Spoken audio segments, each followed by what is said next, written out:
निर्गमन 23। न्याय और निष्पक्षता। 1। झूठी बात न फैलाना, अन्यायी साक्षी होकर दुष्ट का साथ न देना। 2। बुराई करने के लिए न तो बहुतों के पीछे हो लेना और न उनके पीछे फिर के मुकदमे में न्याय बिगाड़ने को साक्षी देना। 3। और कंगाल के मुकदमे में उसका भी पक्ष न करना। 4। यदि तेरे शत्रु का बैल व गदहा भटकता हुआ तुझे मिले तो उसे उसके पास अवश्य फेर ले आना। 5। फिर यदि तू अपने बैरी के गदहे को बोझ के मारे दबा हुआ देखे तो चाहे उसको उसके स्वामी के लिए छुड़ाने के लिए तेरा मन न चाहे तो भी अवश्य स्वामी का साथ देकर उसे छुड़ा लेना। 6। तेरे लोगों में से जो दरिद्र हो उसके मुकदमे में न्याय न बिगाड़ना। 7। झूठे मुकदमे से दूर रहना और निर्दोष और धर्मी को घात न करना, क्योंकि मैं दुष्ट को निर्दोष न ठहराऊंगा। 8। घूस न लेना, क्योंकि घूस देखने वालों को भी अंधा कर देता और धर्मियों की बातें पलट देता है। 9। परदेशी पर अंधेर न करना, तुम तो परदेशी के मन की बातें जानते हो, क्योंकि तुम भी मिस्र देश में परदेशी थे। 7वां वर्ष और 7वां दिन। 10। 6 वर्ष तो अपनी भूमि में बोना और उसकी उपज इकट्ठी करना। 11। परंतु 7वें वर्ष में उसको पड़ती रहने देना और वैसा ही छोड़ देना, तो तेरे भाई बंधुओं में के दरिद्र लोग उससे खाने पाएं और जो कुछ उनसे भी बचे वह बनेले पशुओं के खाने के काम में आए। और अपनी दाख और जलपाई की बारियों को भी ऐसे ही करना।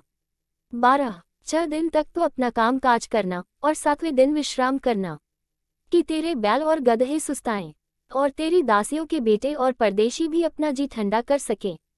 13। और जो कुछ मैंने तुमसे कहा है उसमें सावधान रहना और दूसरे देवताओं के नाम की चर्चा न करना, वरन वे तुम्हारे मुंह से सुनाई भी न दें। 3 प्रमुख पर्व। निर्ग 34, 18-26, व्यवस्था 16, 1-17। 14। प्रति वर्ष 3 बार मेरे लिए पर्व मानना। 15। अख़मीरी रोटी का पर्व मानना, उसमें मेरी आज्ञा के अनुसार अबीब महीने के नियत समय पर 7 दिन तक अख़मीरी रोटी खाया करना, क्योंकि उसी महीने में तुम मिस्र से निकल आए और मुझको कोई छूछे हाथ अपना मुंह न दिखाए। 16। और जब तेरी बोई हुई खेती की पहली उपज तैयार हो तब कटनी का पर्व मानना, और वर्ष के अंत में जब तू परिश्रम के फल बटोर के ढेर लगाए तब बटोरन का पर्व मानना। 17। प्रति वर्ष 3 बार तेरे सब पुरुष प्रभु यहोवा को अपना मुंह दिखाएं। 18। मेरे बलिपशु का लोहू खमीरी रोटी के संग न चढ़ाना और न मेरे पर्व के उत्तम बलिदान में से कुछ बिहान तक रहने देना। 19। अपनी भूमि की पहली उपज का पहला भाग अपने परमेश्वर यहोवा के भवन में ले आना। बकरी का बच्चा उसकी माता के दूध में न पकाना। प्रतिज्ञाएं और निर्देश। 20। सुन, मैं एक दूत तेरे आगे आगे भेजता हूँ जो मार्ग में तेरी रक्षा करेगा और जिस स्थान को मैंने तैयार किया है उसमें तुझे पहुँचाएगा। 21। उसके सामने सावधान रहना और उसकी मानना, उसका विरोध न करना, क्योंकि वह तुम्हारा अपराध क्षमा न करेगा, इसलिए कि उसमें मेरा नाम रहता है। 22।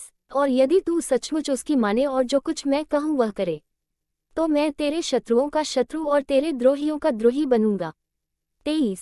इस रीति मेरा दूत तेरे आगे आगे चलकर तुझे एमोरी, हित्ती, परज्जी, कनानी, हिब्बी और यबूसी लोगों के यहाँ पहुँचाएगा और मैं उनको सत्यानाश कर डालूंगा। 24। उनके देवताओं को दंडवत न करना और न उनकी उपासना करना और न उनके से काम करना, वरन उन मूर्तों को पूरी रीति से सत्यानाश कर डालना और उन लोगों की लाटों के टुकड़े टुकड़े कर देना। 25। और तुम अपने परमेश्वर यहोवा की उपासना करना, तब वह तेरे अन्न जल पर आशीष देगा और तेरे बीच में से रोग दूर करेगा। 26। तेरे देश में न तो किसी का गर्भ गिरेगा और न कोई बांझ होगी और तेरी आयु में पूरी करूंगा।